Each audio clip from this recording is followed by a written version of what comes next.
evening, friends. As we know, yesterday we have started chapter number 3, human reproduction, and we have completed two two topics, that is male reproductive system and female reproductive systems. Now today we will continue that series, and today we will now discuss gametogenesis, and later whatever be the topics, now we will discuss that topics. And if you are new on my channel, then please like my videos, subscribe my channel to be updated, that whenever I will upload my videos you will get notification and you will never miss my class. That's all. See you, and let's start the today's videos. As I told earlier, yesterday we have completed some topics of human reproduction, chapter number 3. Now today we will continue this series. Now let's start. Yesterday we have completed the male reproductive system, and the female reproductive system has already completed. Now today we will start from gametogenesis, and then we will move to menstrual cycle. Now let's start. Now yesterday we have completed that diagrammatic analysis, and every topic of that topic was already completed, male and female reproductive system, and this structure was also completed, diagrammatic sectional view of seminiferous tubules, and already was completed. We completed that, and now today we will start gametogenesis. What is gametogenesis? The primary sex organs, the testes in male and the ovaries in female, produce gamete, that is sperm and ovum, respectively, by the process called gametogenesis. Gametogenesis means that the formation process of gametes is called gametogenesis. That is, sperm is produced in male gamete, male structure, and ovum is produced in female gamete, female structure, and it is called gametogenesis. Now let's start. Let's see in Hindi. Primary sex organ, यानी कि जो primary sex organ होता है, जो कि testis mail में होता है और ओवरीज फीमेल में होता है, दोनों गैमेट फॉर्मेशन करता है. दैट इज स्पर्म फॉर्मेशन होता है किसमें? टेस्टिस में. और ओवम फॉर्मेशन होता है ओवरीज में. उस प्रोसेस को क्या बोलते हैं? गैमेटोजेनेसिस कहते हैं. In testis the immature male germ cell is spermatogonia produce by spermatogenesis that is beginning at puberty. ठीक है, टेस्टिस में होता है जो इमेच्योर जर्म सेल होता है, जिसको स्पर्मेटोगोनिया बोलते हैं, प्रोड्यूस बाय स्पर्म्स, जो कि स्पर्म से बनता है. उस प्रोसेस को क्या बोलते हैं? स्पर्मेटोजेनेसिस, जो कब स्टार्ट होता है? प्यूबर्टी स्टेज में स्टार्ट होता है. और स्पर्मेटोगोनिया सिंगुलर में क्या करते हैं? सिंगुलर क्या होता है उसका? Spermatogonium. Present on the inside wall of seminiferous tubules, जो कि कहाँ प्रेजेंट होता है? इनसाइड, अंदर, आंतरिक वाल में, आंतरिक दीवार में सेमिनिफरस ट्यूब्यूल के. Multiply by meiotic division and increase in number, जो कि माइटोटिक डिवीजन होता है, माइटोटिक डिवीजन होता है, और इसमें कि इंक्रीज इन नंबर होता है. जैसे कि हमने माइटोटिक और म्यूटिक डिवीजन बताए थे. माइटोटिक डिवीजन में क्या होता है? That is chromosome number will be remain same and the parent cell divide into two individual. That is, जिसमें क्या रहता है कि पैरेंट सेल दो इंडिविजुअल में डिवाइड हो जाता है, लेकिन जिसमें क्रोमोसोम नंबर रहता है रिमेन्स सेम. इसमें 46 रहेगा, इसमें 46 और इसमें भी 46. And then the meiotic division takes place, then there will be divide in the chromosome number. That is, let start move. Each spermatogonia is diploid and contains 46 chromosomes. हर एक स्पर्मेटोगोनिया में क्या रहता है? डाइप्लॉइड रहता है. डाइप्लॉइड मतलब 2n रहता है, और जिसका नंबर कितना रहता है? 46 रहता है. That is 46 in number, 46 chromosome, जिसमें कि 46 क्रोमोसोम होता है. Some of the spermatogonia called primary spermatocyte periodically undergoes meiosis, जो कि जो मतलब ज़्यादातर रहते हैं, क्या रहते हैं? प्राइमरी स्पर्मेटोसाइट रहते हैं, जो कि क्या किस में चले जाते हैं? अंडर मियोसिस डिवीजन में चले जाते हैं. मियोसिस डिवीजन में क्या होता है? अगर ये पैरेंट सेल है, अगर इसमें 46 क्रोमोसोम है, अगर इसमें म्यूटिक डिवीजन होता है, मियोसिस डिवीजन होता है, तो ये दो डिवाइड हो जाते हैं, लेकिन each content 23 and then 23, because in meiosis division the number of the chromosome become half. Now let's go move. A primary spermatocyte completes the first meiotic division, reduction division, leading to formation of two equal haploid cell called secondary spermatocyte. और primary spermatocyte होता है, उसमें formation of two equal हो जाता है haploid cell. जैसे कि ये अगर डाइप्लॉइड है, 2n है पैरेंट सेल, तो इसमें अगर जो दो बनेगा, इंडिविजुअल बनेगा, तो क्या रहेगा? हैप्लॉइड रहेगा, क्योंकि क्रोमोसोम नंबर हाफ हो जाते हैं. और जिससे इसको क्या बोलेंगे? सेकेंडरी स्पर्मेटोसाइट, विच है ओनली 23 क्रोमोसोम. जैसे कि मैंने बताया, इसमें कितना क्रोमोसोम रहेंगे? क्रोमोसोम नंबर 23 रहते हैं. The secondary spermatocyte undergo second meiotic division to produce 4 equal haploid spermatids. 4 haploid spermatocytes. जैसे कि हम पहले बताए थे, पहले क्या होता है? प्राइमरी स्पर्मेटोसाइट होता है, उसमें क्या होता है? म्यूटिक डिवीजन होता है. म्यूटिक डिवीजन होता है, जिसमें कि इसमें 46 क्रोमोसोम है, तो ये दो हाफ में डिवाइड हो जाएगा, 23 इसमें और 23 इसमें.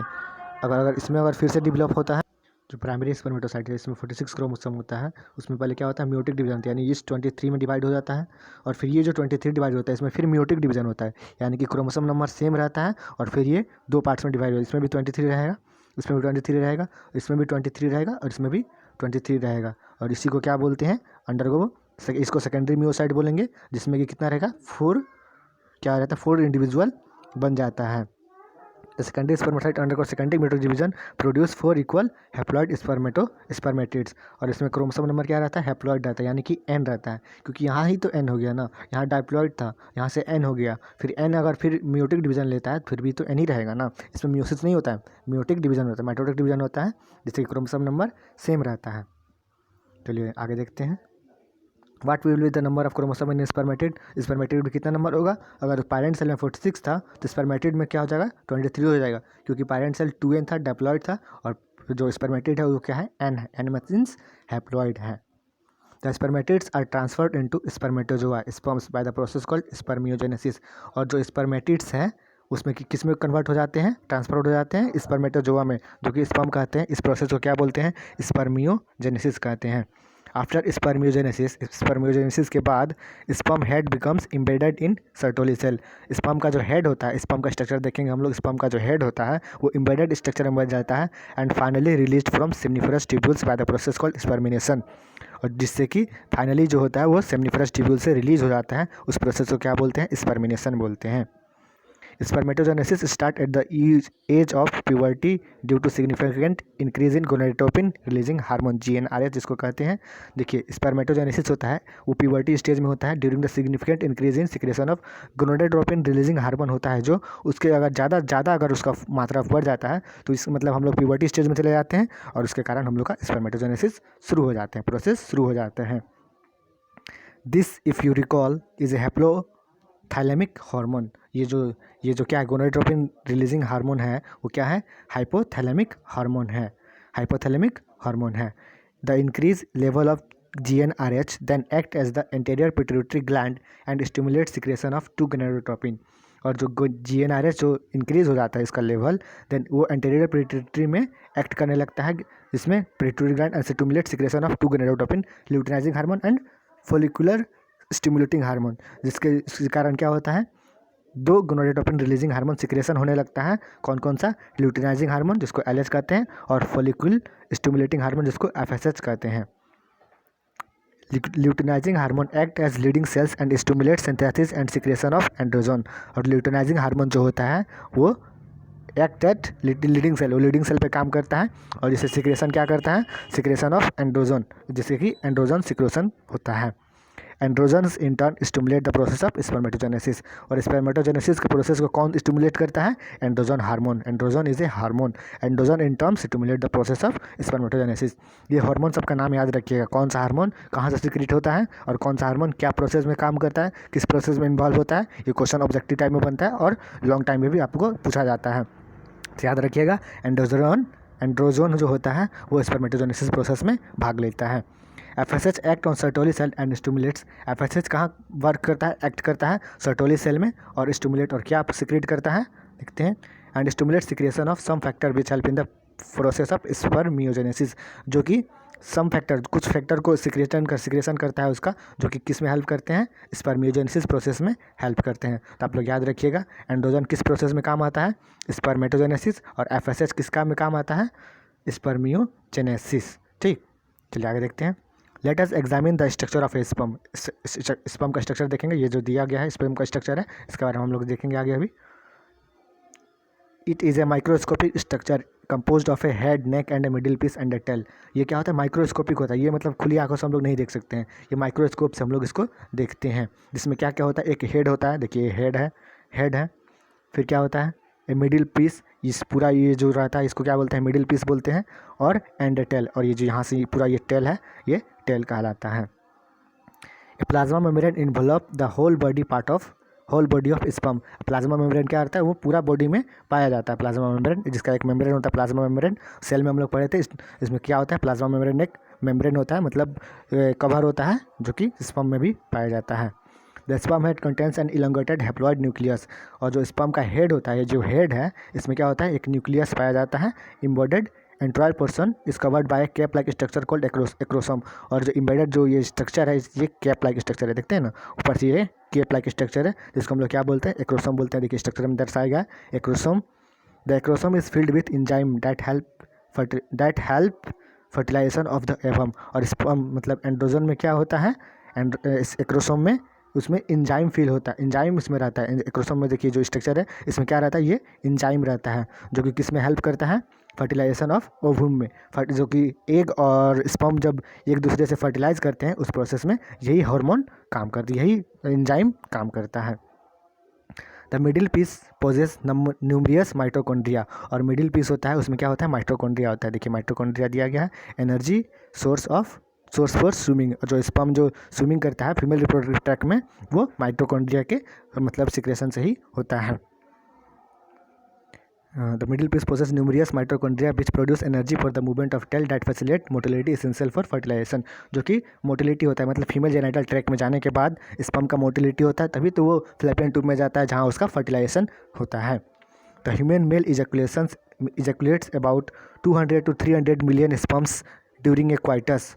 देखिए एक जो मेल होता है, वो जो एक क्वाइटस मतलब एक कॉपुलेशन के द्वारा, वो मतलब 200 से 300 मिलियन स्पर्म इजैकुलेट्स करता है, मतलब फीमेल जेनिटल ट्रैक्ट में इजैकुलेट करता है. फॉर नॉर्मल फर्टिलिटी में ऐसा होता है. At least 60% sperms must have normal shape and size, और जो 60% स्पर्म होते हैं उसमें क्या होता है, नॉर्मल शेप एंड साइज होता है. And 40% of them must have vigorous motility, और 40% जो होता है वो विग्रियस मोटिलिटी उसमें हो जाता है, यानी कि मतलब वो ख़राब हो जाते हैं, क्योंकि पूरा उतना जो 200 to 300 मिलियन स्पर्म जो निकलेंगे तो सब तो फर्टिलाइज नहीं करेंगे, केवल एक फर्टिलाइज होता है, बाकी सब डिजेनरेट हो जाते हैं. यानी फीमेल जेनिटल ट्रैक्ट में जाते ही एक जब फर्टिलाइज हो जाते हैं तो बाकी सब डिजेनरेट हो जाते हैं. चलिए इसका स्ट्रक्चर देख लेते हैं फिर से हम लोग. देखिए ये स्पर्म है, स्पर्म का स्ट्रक्चर है, ये माइक्रोस्कोपिक स्ट्रक्चर होता है, इसको हम लोग खुली आंखों से नहीं देख सकते हैं, इसके लिए माइक्रोस्कोप की जरूरत होता है. और एक बार में मतलब during one coitus and one copulations one healthy fertile men produce 200 to 300 million of sperms in the female genital tract. एक इजैकुलेशन में मतलब 200 से 300 मिलियन स्पर्म इजैकुलेट्स करते हैं एक हेल्दी फर्टाइल मेल. अब इसमें देखते हैं इसका स्पर्म का स्ट्रक्चर. ये हेड होता है, ये जो मेल होता है इसमें मतलब स्पर्म का हेड होता है, ये हेड ऊपर जो आउटर मोस्ट कवरिंग होता है कैप लाइक स्ट्रक्चर, उसको क्या बोलते हैं, एक्रोसोम होता है. एक्रोसोम में एंजाइम फील्ड रहता है, जो कि जो हेल्प करता है ड्यूरिंग फर्टिलाइजेशन में, और इसमें कवरिंग होता है, उसको प्लाज्मा मेम्ब्रेन कहते हैं. और ये जो एक्रोसोम में क्या रहता है, जो आंतरिक पार्ट रहता है उसमें न्यूक्लियस कंटेनिंग क्रोमोसोम मटेरियल, इसमें क्रोमोसोम मटेरियल रहता है. जैसे कि अगर मेल पेरेंट्स है तो उसमें अगर स्पर्म सिगरेट करता है तो मेल का भी तो उसमें क्रोमोसोम नंबर रहेगा ही ना, तो उसे 23 हाफ यानी हैप्लॉइड नंबर ऑफ क्रोमोसोम रहता है. और इसमें नेक रहता है, जहाँ से माइटोकॉन्ड्रिया और एक्रोसोम जुड़ा है उसको क्या बोलते हैं, नेक कहते हैं. और मिडिल पीस होता है, मिडिल पीस जिसमें क्या रहता है, माइटोकॉन्ड्रिया रहता है. Mitochondria provides energy for swimming of the sperm in the female genital tract, and in the last there is a tail that help in the motility of the sperm in the female genital tract that reads to the fallopian tube that leads to the fertilization of male and female gamete, formation of zygote formation take place, and embryo development, then the baby development takes place, and after the gestation period of 9 months there is a baby born takes place. Now move to the next. Sperm released from seminiferous tubules are transported by the accessory ducts. Sperm that are formed, it means that the sperm that are released from seminiferous tubules and are transported by the accessory ducts that are leads to the fertilization of male and female gametes. Secretion of epididymis, vas differentia, seminiferous seminal vesicle and prostate are essential for maturations of motility of sperms. And जो कि होता है secretion of इपिडाइडामिस का secretion होता है वास differentia, seminal vesicle और prostate are essential for maturation and motility of sperm, जो कि किसी के लिए एसेंशियल है, मैचुरेशन जो कि स्पर्म का मैचुरेशन होता है, और मोटिलिटी मतलब उसके मूविंग में हेल्प करते हैं. The seminal plasma along with sperm constitute the semen. जो सेमिनल प्लाज्मा होता है, प्लाज्मा मतलब स्पर्म के साथ उसमें क्या रहता है, सीमेन रहता है. Semen is fluid materials that are present in the male sperm. The function of male accessory ducts and glands are mentioned by the testicular hormones that is androgens, जो कि फंक्शन होता है मेल एसेसरी डक्ट, जैसे कि male accessory duct और gland का function किससे regulate किया जाता है, मेंटेन बाय टेस्टिकुलर हार्मोन जो कि एंड्रोजन होता है, एंड्रोजन द्वारा उस सबको फंक्शन को मेंटेन किया जाता है। The process of formation of A mature female gamete is called oogenesis।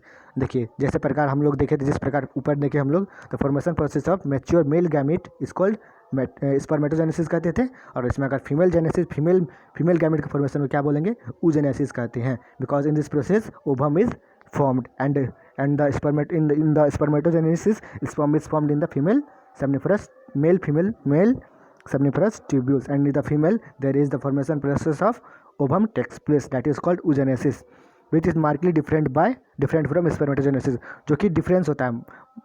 Spermatogenesis और oogenesis डिफरेंस होता है, क्योंकि स्पर्मेटोजेनेसिस में स्पर्म फॉर्मेशन होता है और oogenesis में ओवम फॉर्मेशन होता है। देखते हैं oogenesis क्या होता है। Oogenesis is initiated during the embryonic development stage when a couple of million gamete mother cell oogonia are formed within each fetal ovary। देखिए जो oogenesis होता है वो एम्ब्रियोनिक डेवलपमेंट द्वारा स्टेज में ही फॉर्मेशन शुरू हो जाता है, जबकि बेबी बॉर्न नहीं लेता है। फोटल एम्ब्रियो यानी कि जब बेबी अपने माँ के गर्भ में ही रहती है, मतलब जो फीमेल चाइल्ड होती है वो मतलब माँ के गर्भ में फीटल एम्ब्रियो में ही वो मतलब उसमें का ओवरी डेवलपमेंट हो जाता है, उसमें माइक्रोस्पोल million of gamete mother cells oogonia present हो जाते हैं। No more oogonia are formed and added after birth, और जन्म के बाद उसमें कोई भी उगोनिया उसमें फॉर्म नहीं होता है और ना कि उसमें कोई मरता है। No more oogonia formed and added after birth, जन्म लेने के बाद यानी फ्यूटल एम्ब्रियो जो होता है, अगर वो फीमेल चाइल्ड है तो अगर उसमें फीटल ओवरी में ही उसका उगोनिया प्रेजेंट रहता है, और जन्म के बाद उसमें कोई उगोनिया ऐड नहीं होता है। जितना होता है वो मतलब जन्म लेने से पहले ही, मतलब माँ के गर्भ में ही उसका उगोनिया पहले डेवलप हो जाते हैं।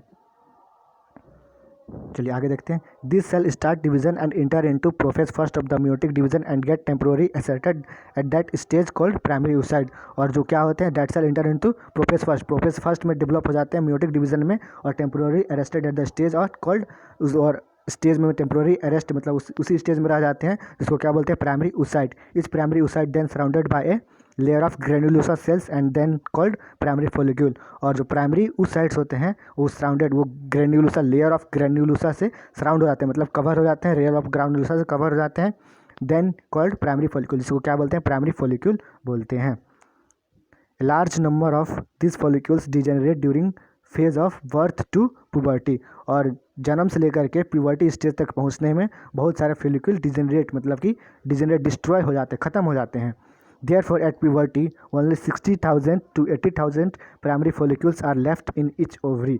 लेकिन जब एट प्यूबर्टी मतलब कि एट मेच्योर एज में क्या रहता है, only 60,000 to 80,000 primary follicles are, मतलब कि 60,000 से 80,000 ही प्राइमरी फॉलिक्यूल्स बच जाते हैं, बस ओवरी में इतने ही बचे रहते हैं, बाकी सब डिजेनरेट हो जाते हैं। The primary follicle get surrounded by more layer of granulosa cells and new theca called secondary follicles, और देखिए जो प्राइमरी फॉलिक्यूल होता है वो और नया लेयर मतलब उसमें ग्रेनुलोसा सेल का और लेयर उसमें बनने लगता है, जिसको क्या बोलते हैं सेकेंडरी फॉलिक्यूल्स बोलते हैं।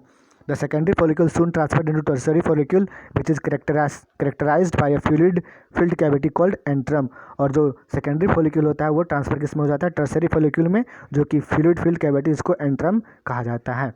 The theca layer is organised into an inner theca intra and outer theca externa, जो थीका लेयर होता है इनर थीका को क्या बोलते हैं इंटरना एंड आउटर थीका को क्या बोलते हैं एक्सटर्ना। जैसे कि हम लोगों ने पहले देखा था इंटरनल लेयर को इंटरमा बोलते हैं, और एग्जाम इंडेंट देखे थे प्लांट में, इसी तरह इसमें होता है इनर थीका को क्या बोलते हैं इंटरना एंड आउटर थीका को क्या बोलते हैं एक्सटर्ना।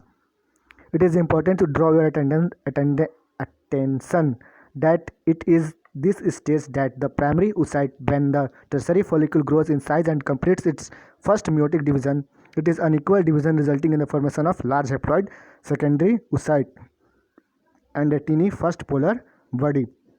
देखिए आप लोग का मतलब ये दिया गया अटेंशन लाने के लिए, क्योंकि प्राइमरी oocyte जो होता है वो क्या होता है with in the tertiary follicle में ग्रो होता है, जिसमें साइज कंप्लीट होता है और फर्स्ट मेयोटिक साइकिल डिवीजन उसमें कंप्लीट हो जाता है, जिसमें प्राइमरी oocyte में, जिससे कि वो टर्सरी oocyte में कन्वर्ट हो जाए।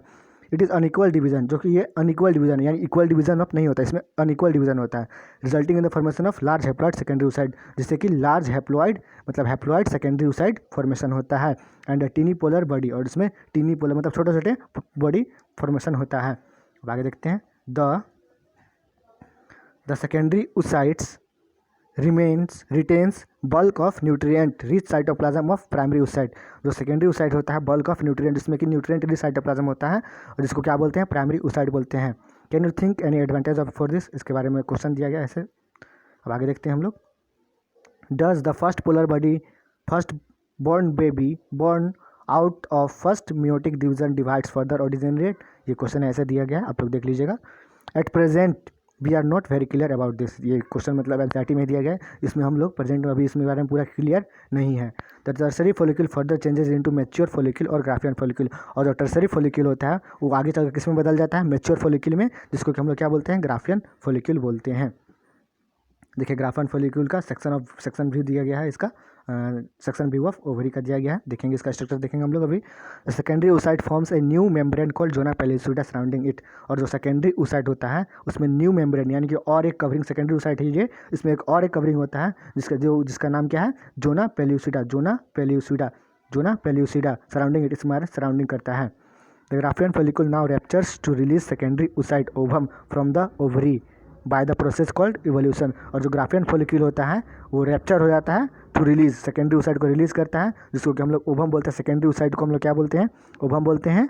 और फ्रॉम द ओवरी कहाँ से रिलीज होता है, ओवरी से, और दिस प्रोसेस को क्या बोलते हैं, ओवोल्यूशन बोलते हैं। अब देखिए क्वेश्चन बनता है व्हाट इज ओवोल्यूशन, इसके में हम क्या लिखेंगे answer, the formation process of the rupturation of Graafian follicle to release the secondary oocyte from the ovary, this is called ovulation, ovulation कहते हैं।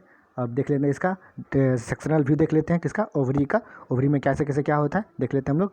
देखिए कॉर्पस ल्यूटियम ओवम होता है, और Graafian follicle tertiary follicle showing antrum, primary follicle blood vesicles. चलिए आगे देखते हैं हम लोग, diagrammatic representation of spermatogenesis and oogenesis is given below. अब देख लेते हैं डायग्रामेटिक रिप्रेजेंटेशन, इस आपको देख लेते हैं हम। देखिए क्रोमोसोम नंबर क्या रहता है, 46 रहता है, एक नंबर मतलब कि जो मेल या फीमेल का जो भी होता है, जो एट प्यूबर्टी स्पर्मेटोगोनिया किस में होता है, मेल में, और ये ओगोनिया किस में रहता है, फीमेल में। तो अगर फीमेल मेल का बात करें तो मेल में जो हेल्दी मेल का और जिसमें जो गैमेट रहता है उसमें कितना क्रोमोसोम नंबर रहता है, chromosome number is 46। At puberty में कितना रहता है, 46 रहता है। देन इसमें माइटोसिस डिफ्रेंशिएशन होता है, माइटोसिस डिफ्रेंशिएशन मतलब chromosome number is remains same, that is 46 and 46 remain same, मतलब कि यहाँ भी कितना रहेगा, यहाँ भी 46 ही रहेगा। इसको कलर चेंज कर लेते हैं हम। देखिए जो यहाँ जो है यहाँ भी कितना रहेगा, 46 रहेगा, ये जो दो गो है यहाँ भी 46 है और यहाँ भी 46 है। एंड द लास्ट जो प्राइमरी स्पर्मेटोगोनिया है, माइटोसिस डिवीजन हुआ, उसमें क्या बना, दो गो बना, फिर इसमें प्राइमरी स्पर्मेटोसाइट बन जाता है ये, इसमें 4 गो फिर होता है, 4 गो बन जाता है, और इसमें फर्स्ट म्यूटिक डिवीजन होता है। फर्स्ट म्यूटिक डिवीजन मतलब यानी क्रोमोसोम नंबर हाफ हो जाता है, ये जो बन गया इसमें क्या होगा, फर्स्ट म्यूटिक डिवीजन यानी क्रोमोसोम नंबर हाफ हो जाएगा। चलिए आगे देखते हैं हम लोग, रुकिए इसको ऊपर करते हैं, स्क्रॉल करते हैं। अब देखिए इसमें फर्स्ट म्यूटिक डिवीजन होगा, और ये एक सिंगल प्राइमरी स्पर्मेटोसाइट है, जिसमें क्या होगा, फर्स्ट म्यूटिक डिवीजन होगा, जिसके कारण सेकेंडरी म्यूसाइट बनता है। सेकेंडरी म्यूसाइट में फर्स्ट म्यूटिक डिवीजन क्या होता है, यानी कि वो नंबर मतलब वो क्रोमोसोम नंबर 46 था, तो अगर म्यूटिक डिवीजन होगा तो क्रोमोसोम नंबर हाफ हो जाएगा, यानी कि 23 हो जाएगा। इसके यहाँ दिया गया है 23, इच क्रोमोसोम का नंबर यहाँ पे 23 हो जाएगा। और इसमें सेकेंड म्यूटिक डिवीजन, इसमें और एक म्यूटिक डिवीजन होगा, यानी कि क्रोमोसोम नंबर सेम रहेगा, म्यूटिक डिवीजन है यहाँ, देखिएगा इसमें क्रोमोसोम नंबर सेम रहेगा, यानी कि यहाँ 46 है, तो मतलब यहाँ अगर 23 है, दैट मीन्स यहाँ भी 23 ही रहेगा। और स्पर्मेटिड होता है, स्पर्मेटिड बन जाता है, इसको कि सेकेंडरी स्पर्मेटोसाइट कहते हैं, और जो कि डिफ्रेंशिएशन होता है यानी डिफ्रेंशिएट हो जाता है और स्पर्मेटोजोआ में कन्वर्ट हो जाता है, इसी को हम लोग क्या बोलते हैं, स्पर्म बोलते हैं। और ये स्पर्म का स्ट्रक्चर है, स्पर्म का स्ट्रक्चर आने हम लोग ऊपर देखें, चलिए आप देखते हैं oogenesis क्या होता है। oogenesis के प्रोसेस को देख लेते हैं। इसमें देखिए oogon, ये मतलब क्या रहता है, ये माइटोसिस डिवीजन होता है पहले, इसमें जैसे इसमें होता है सेम प्रोसेस इसमें है, क्योंकि इसमें अगर स्पर्म है तो इसमें बस ओवम रहेगा, बस यही डिफ्रेंशिएट है, बाकी सब सेम रहता है। चलिए देख लेते हैं आगे। माइटोसिस डिवीजन होता है, क्रोमोसोम नंबर हाफ डिवाइड होता है, यानी कि क्रोमोसोम नंबर सेम रहता है, और जो पैरेंट बॉडी होता है दो में डिवाइड हो जाता है। फिर फर्स्ट म्यूटिक डिवीजन होता है completed period to ovulation, ovulation के पहले क्या होता है, first meiotic division takes place हो जाते हैं। और बर्थ, चाइल्ड प्यूबर्टी देखिए फिर ये बर्थ चाइल्ड बर्थ हो जाता है, इसमें कितना रहता है 23, और प्यूबर्टी हो जाता है, फिर प्यूबर्टी में डिफ्रेंशिएट हो जाता है, और first polar body then secondary oocyte then formation process of ovum takes place, and after the ovulation and then the baby got mature, baby मतलब that is female child got mature, then the formation process of ovum takes place, that is called second polar body, that is ovum. Now let's move to the next topics. What is this? There is the menstrual cycle. What is menstrual cycle? Let's be move on and have to see that the reproductive cycle in the female primates. देखिए female primates में होता है और primates और non primates में differentiation मैंने chapter 1 में बता दिया था। अगर आप लोगों ने नहीं देखा है तो आप लोग पहले पिछले वाला चैप्टर देख लीजिएगा, क्योंकि ये जो 4 चैप्टर है शुरू फर्स्ट यूनिट बायोलॉजी का, क्लास 12 का बायोलॉजी का, एनसीईआरटी का, तो फर्स्ट का जो 4 चैप्टर है वो पूरा रिप्रोडक्शन पे ही है, पूरा रिप्रोडक्शन का ही दिया गया यूनिट है। इसके बारे में इसलिए आप लोग शुरू से देखिएगा तो आप लोगों को समझ में आएगा। अगर एक भी चैप्टर मिस कीजिएगा तो पूरा इधर का उधर हो जाएगा, कुछ समझ में नहीं आएगा। हम लोगों ने प्राइमेट्स नॉन प्राइमेट्स देख लिए थे, और प्राइमेट्स कौन कौन सा है, प्राइमेट्स का एग्जांपल देखे थे हम लोग, monkey, app and human beings देखे थे। देखिए the reproductive cycle in the female primates, जो रिप्रोडक्टिव साइकिल होता है फीमेल प्राइमेट्स में उसको क्या बोलते हैं, ह्यूमन बीइंग्स में उसमें क्या बोलते हैं, मेंस्ट्रुअल साइकिल बोलते हैं। द फर्स्ट मेंस्ट्रुअल बिगिल at the puberty and it is called menarche, और जो फर्स्ट मेंस्ट्रुअल साइकिल होता है और वो जो प्यूबर्टी स्टेज में शुरू होता है उसको क्या बोलते हैं, मिनार्क बोलते हैं। इन ह्यूमन फीमेल्स में होता है menstrual is repeated at an average interval of 28 to 29 days, और जो मेंस्ट्रुएशन होता है ये एवरेज मतलब कि वो 28 से 29 दिन में रिपीट होता है। And cycles of event starting from one menstruation till the next one is called menstrual cycle, और एक साइकिल से लेकर के दूसरे साइकिल के अंतराल यानी कि इंटरवल में जितना समय लगता है उसको क्या बोलते हैं, मेंस्ट्रुअल साइकिल बोलते हैं। One ovum is released ovulation during the middle of each menstrual cycle, और हर एक मेंस्ट्रुअल साइकिल पे एक ओवम रिलीज होता है। The major event of the menstrual cycle show in the figure 3.9, और इसमें पहले इसको हम लोग नोट्स देख लेते हैं क्या क्या दिया गया है, तब हम लोग फिगर देखें, डायग्राम देखेंगे क्या क्या डायग्राम में बताया गया है। पहले हम लोग नोट्स देख लेते हैं। The cycle start with the menstrual phase when menstrual flow occurs, it's last for 3 to 5 days. Cycle start होता है कब, मेंस्ट्रुअल फेज से शुरू होता है जब मेंस्ट्रुअल फ्लो अकर होता है, और मेंस्ट्रुअल फ्लो कब तक होता है, 3 से 5 दिन तक मेंस्ट्रुअल फ्लो होता है। The menstrual flow result due to break down of endometrial lining of uterus and its blood vesicle which form liquid that comes out through vagina. तो मेंस्ट्रुअल फ्लो होता है रिजल्ट वो इंडोमेट्रियल लाइनिंग ऑफ यूटेरस के break down से होता है, जो blood vessel के रूप में ब्लड रूप में ब्लड के लिक्विड फॉर्म में जो कि comes out through vaginal track that comes out from the vaginal track in the menstrual flow. Menstrual flow is that flow that is the breakdown of endometrial lining. That is when the endometrial lining got breaks, and that endometrial get converted into the liquid blood state and get flows through the female vaginal tract. That is called menstrual phase. Menstrual only occurs if release of ovum is not fertilized. Because the menstruation, जो menstruation होता है वो तभी होता है जबकि ovum fertilise नहीं होता है। लैक ऑफ मेंस्ट्रुएशन में भी इंडक्टिव ऑफ प्रेगनेंसी, यानी कि at the time of pregnancy menstruation cycle does not takes place, जो कि प्रेगनेंसी टाइम पे मतलब गर्भवती अवस्था में मेंस्ट्रुएशन नहीं होता है। However it may also cause due to some other underlying causes like stress, poor health etcetera. और कभी कभी जो फीमेल मेंबर होती है अगर कभी स्ट्रेस ले रही है, यानी मतलब किसी प्रकार का टेंशन और पुअर हेल्थ मतलब कि तबीयत खराब रहता है, उस टाइम भी मेंस्ट्रुएशन साइकिल डिले होता है। The menstrual phase is followed by A follicular phase. जो मेंस्ट्रुअल फेज होता है वो किस में होता है, फॉलिकुलर फेज में होता है। During this phase the primary follicle in the ovary grow to become a fully mature Graafian follicle and simultaneously the endometrium of uterus regenerates through proliferations। और मेंस्ट्रुअल फेज किस में होता है, फॉलिकुलर फेज के बाद होता है। ड्यूरिंग दिस फेज, इस फेज में क्या होता है, primary follicle in the ovary grow to become a mature Graafian follicle. Primary follicle जो होता है वो ग्रो करके मैच्योर ग्राफियन फॉलिकल में बन जाता है, और साइमल्टेनियसली इंडोमेट्रियम यूटेरस रीजनरेट्स, और इंडोमेट्रियम का जो वाल होता है वो रीजनरेट्स होता है यानी रैप्चर हो जाता है थ्रू प्रोलिफरेशन। किसके द्वारा, प्रोलिफरेशन के द्वारा। This changes in the ovary and uterus and induced by the change of level of primary pituitary and ovarian hormones, जिसके कारण चेंजेस किस में आता है, पिट्यूटरी और ओवेरियन हार्मोन्स में। आगे हम लोग देखेंगे, फिगर डिस्कस करेंगे। देखते हैं the secretion of gonadotropins LH and FSH increase gradually during the follicular phase. और जो गोनाडोट्रोपिन हार्मोन होता है, जिसको हम लोग बताए थे LH एंड FSH। LH को क्या बोलते हैं, ल्यूटिनाइजिंग हार्मोन, एंड FSH को फोलिकुलर स्टिमुलेटिंग हार्मोन। जब इंक्रीज होता है ड्यूरिंग फोलिकुलर फेज में, this stimulate follicular development as well as secretion of estrogens by the growing follicles. और इसके कारण क्या होता है, एस्ट्रोजन का सिक्रेशन होता है जो कि ग्रोइंग फोलिक्यूल्स में होता है। Both LH and FSH attain a peak level eight the middle of cycle about 14 days। देखिए जो FS और LH होता है वो अटेन पीक लेवल, यानी कि वो मतलब ज़्यादा मतलब इंक्रीज होने लगता है किस मतलब अबाउट 14 days, यानी कि मेंस्ट्रुअल साइकिल का, जिसमें अगर 14 दिन यानी 14वां दिन क्या होता है, FSH एंड LH का concentration becomes high level, peak level में चला जाता है। आगे देखते हैं, rapid secretion of LH leading to its maximum during the middle cycle called LH surge induce rupture of Graafian follicle and thereby release of ovulations, यानी release of ovum, that is called ovulations. Rapid secretion L मतलब कि LH का luteinizing hormone का जो rapid secretion होता है उसमें leading to, उसके कारण क्या होता है, its maximum level during the middle cycle, mid cycle called LH surge, उसको क्या बोलते हैं, जो मिडिल साइकिल में LH का लेवल हाई हो जाता है उसको क्या बोलते हैं, LH सर्ज कहते हैं। Induce rupture of Graafian follicle, जिसके कारण क्या होता है, ग्राफियन फॉलिक्यूल रैप्चर हो जाते हैं, thereby the release of ovum, इसके कारण ओवम का सिक्रेशन होता है, जिसके ओवम का सिक्रेशन प्रोसेस को क्या बोलते हैं, ओवल्यूशन बोलते हैं।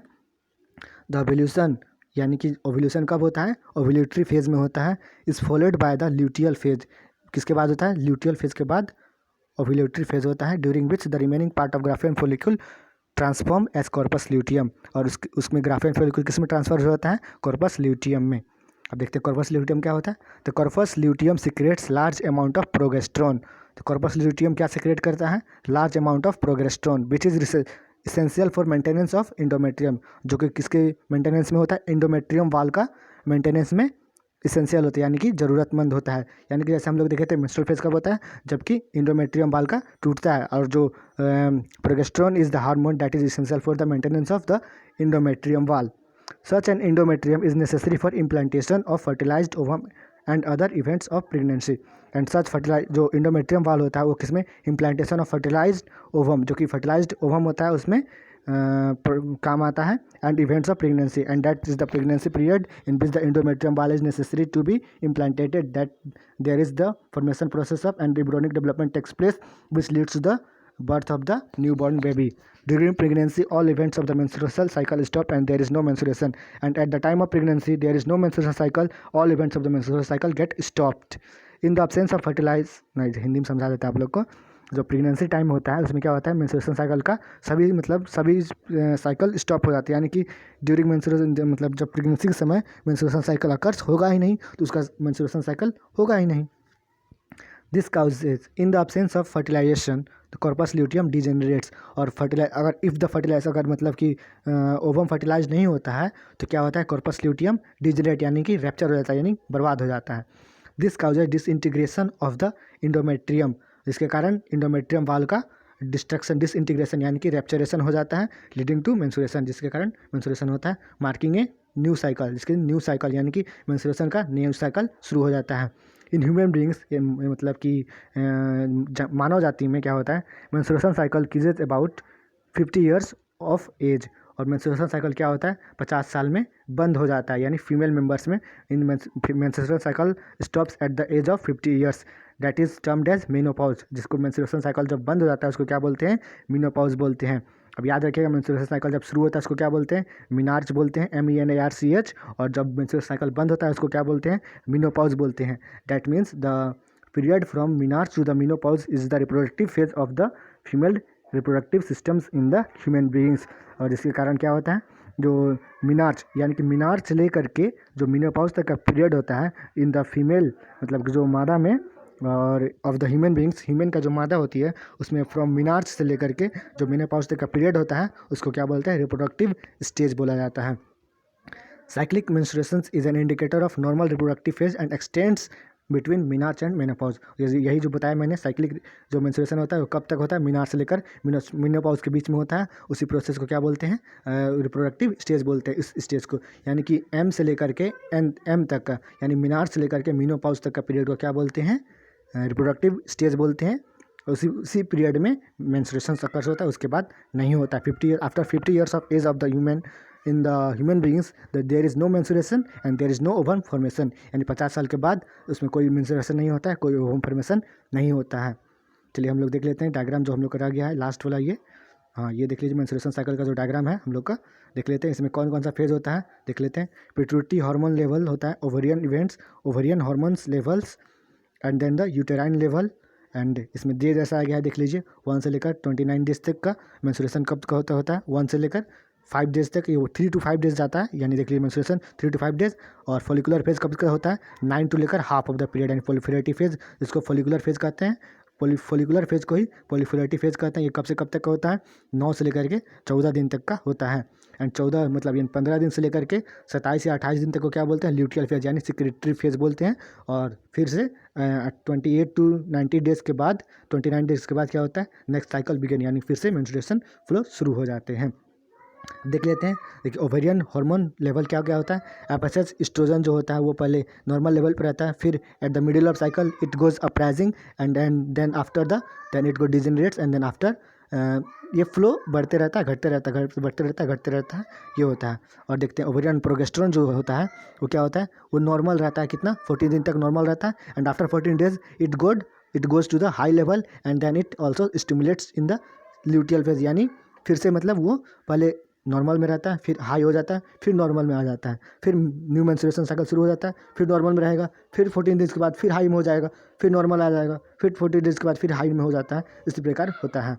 अब देख लेते हैं डेवलपमेंट ऑफ फॉलिकल। फॉलिकल कैसे कैसे फॉर्मेशन होता है देखिए, पहले छोटा सा रहता है, फिर बढ़ता है, सेल डिवाइड होते रहता है, बढ़ते, फिर ये मैच्योर फॉलिकल बन जाता है, फिर उसके मतलब रैप्चर हो जाता है, जिसके कारण ओवम का फॉर्मेशन होता है, उस प्रोसेस को ओव्यूलेशन कहते हैं। फिर ये ओव्यूलेशन होने लगता है, ओव्यूलेशन ओवम निकल गया, अगर फर्टिलाइज्ड हो गया तब तो ठीक है, अगर फर्टिलाइज नहीं हुआ then its leads to the next मेंस्ट्रुएशंस।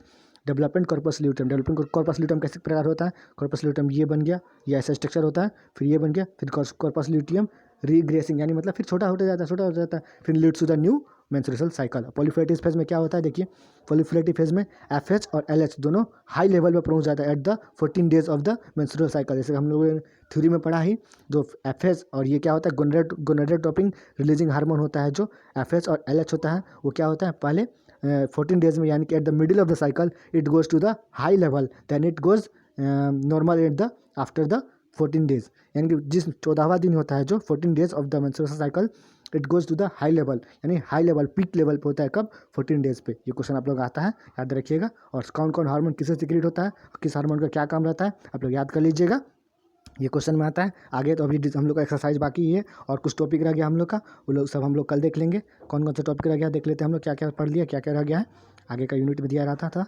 देखिए हम लोगों ने मेल रिप्रोडक्टिव सिस्टम कल पढ़ लिए थे, उसका हम लोग डिस्क्रिप्शन में लिख दे देंगे, अगर आप लोग नहीं देखें तो देख लीजिएगा। फीमेल रिप्रोडक्टिव सिस्टम भी कल देख लिए थे। आज हम लोग क्या पढ़े, गेमेटोजेनेसिस और मेंस्ट्रुअल साइकिल आज हम लोग पढ़ लिए। और कल हम लोग क्या पढ़ेंगे, fertilization and implantation, pregnancy and reproductive development हम लोग कल पढ़ेंगे। और उसके बाद पार्टुलेशन और लैक्टेशन अब देख लेंगे आगे भी। और उसके बाद हम लोग एक्सरसाइज कर लेंगे, चैप्टर कंप्लीट हो जाएगा। और डायग्राम हम साथ में ही बता दे रहे हैं, फिर से हम डायग्राम नहीं बताएंगे क्योंकि हम लोग डायग्राम साथ में ही उतना डिटेल में हम लोग जब थ्योरी पढ़ रहे हैं, थ्योरी के बाद हम लोग जो डायग्राम दिया गया है चैप्टर में हम लोग डायग्राम डिस्कस कर ले रहे हैं। That's all. Thanks for watching my videos. If you are new on my channel, then please like my channel, like my videos, and subscribe my channel to be updated that whenever I will upload my videos, you will get notifications and you will never miss my class. That's all. Thank you.